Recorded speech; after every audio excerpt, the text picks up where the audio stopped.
Hello, Reformers, and welcome back to Zombie Exodus. Now, when we left off, we were searching through Mr. Connor's room for any potential supplies, and we found a revolver in the previous part. And so, now, we are continuing our search of the living room and find no phone. You step into the kitchen and spot a radio on a counter next to a coffee maker. Static fills the area, so you turn off the radio. The white noise dies out and is replaced by the sounds of scraping, similar to what you heard in your apartment. You spin around, look up, and put your hand on the revolver, readying yourself for whatever is making the noise. It slides from one end of the room to the other, crossing the walls behind overhead cabinets.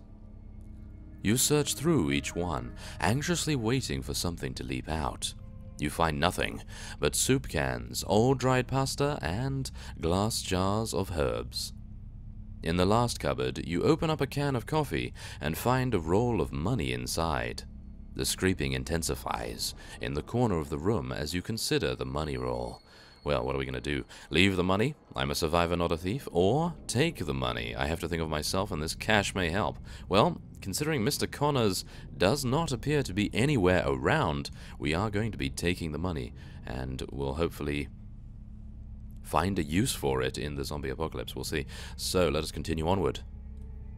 You shove the wad of bills in your pocket and go back into the living room. Having checked out all of Connor's apartment, you walk back into the hallway. Your humanity decreases slightly.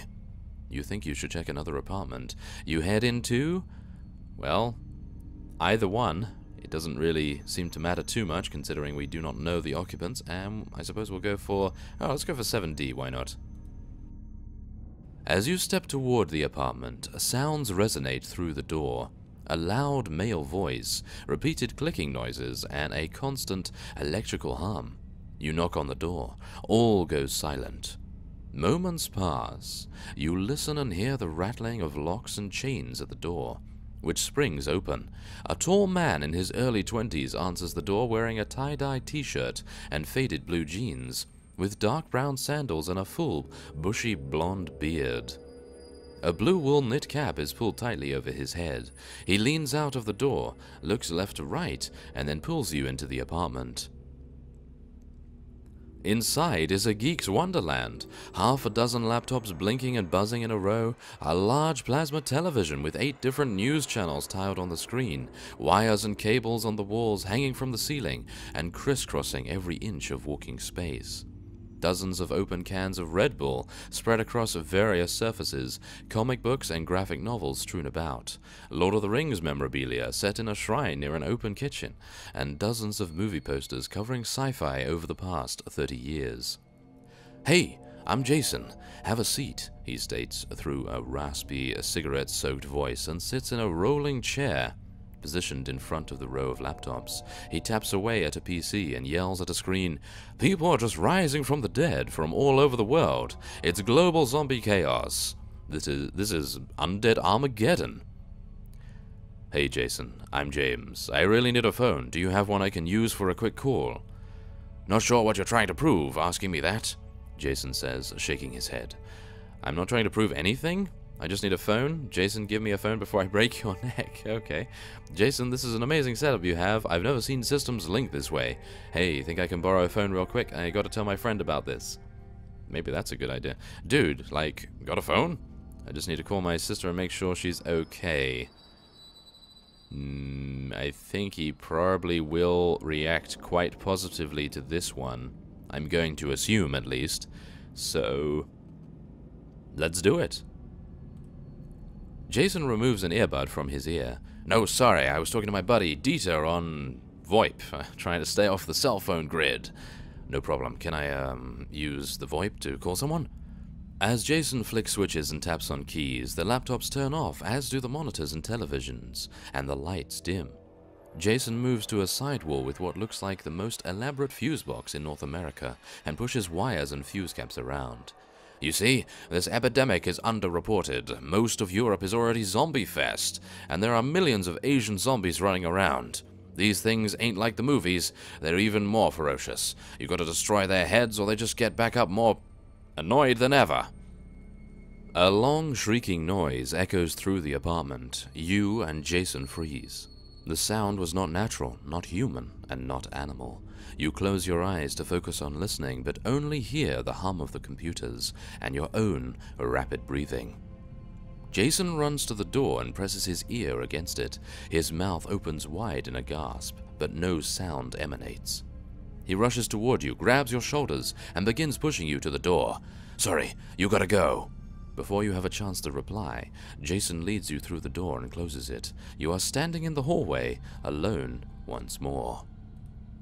You realize that staying upstairs is a waste of time, and if you want to find Emma and get out of the city, you'll have to make your way downstairs. You head down the hallway and step into the open elevator.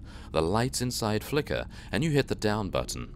Nothing happens. You realize there must not be enough power going through the building for the elevator to work. The metal door of the stairwell beckons you. As the fog of your hangover slowly lifts, you recall this stairwell is closed for repairs below the third-floor landing. The best plan is to walk there and check around for a phone. You step inside to darkness. A wave of cold air swallows you. A low humming echoes in the distance, but the closest sound is that same scratching noise. It seems to be coming from all around you, with no discernible source. Oh my, okay, well that is quite the bad situation in my opinion. Okay, turn on your flashlight and proceed down. Well, we took it for a reason. I suppose we should probably use it. Otherwise, if we turn it on and there are thousands of zombies, no, not thousands of zombies, but there's going to be a couple of zombies, I would assume, and they're probably going to attack us immediately because they are, well, not very happy about the light, I would assume. So, yes, let us continue onward. The glow of your flashlight cuts through the darkness of the stairwell. Trash is everywhere. Clumps of newspaper, broken appliances and furniture, and other debris lie strewn about. You maneuver down, staying close to the cement wall. You step over large piles and use the light to guide your way. Near the fourth-floor stairwell exit, a man sits on the ground with his back to you. Possibly 6 feet tall, his limbs bend at strange angles, and his skin has a yellowish tinge, like jaundice. He twitches as you approach, and you reflexively cover your nose with your hand as he reeks of a spoiled milk odor. Oh my. Well, this is obviously a zombie, I would assume, so I'm thinking ignore him, but if we ignore him and he attacks us, then we may... No, we're just going to ignore him, I would assume. Let's do that. That seems a little too worrying, I would say. Probably a zombie, I would assume at least. Okay. While stopping for the man may be the civilized thing to do... Oh no, discretion is more important at the moment. You bypass the man on the stairwell and turn off the flashlight to avoid him seeing the light. Each step is taken carefully, as the darkness is thick and you can only see a few feet ahead.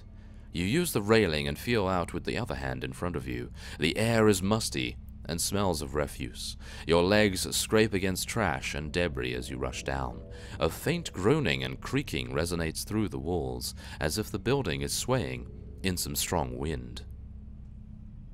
When you are a safe distance away, you flick the flashlight on, head down to the next landing, and reach for the third-floor stairwell door.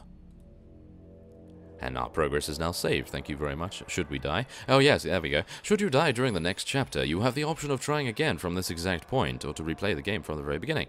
Please note that this option applies only to this session. After quitting the game, the next time you play will be from the very beginning. Oh really? Oh my, okay.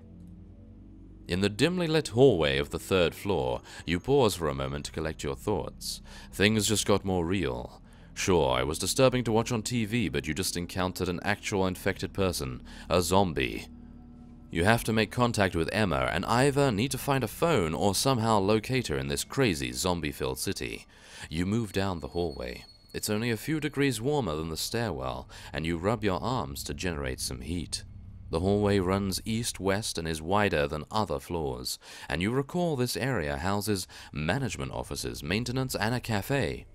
You could surely find a phone in one of the offices, or maybe one of the staff has remained and can help you.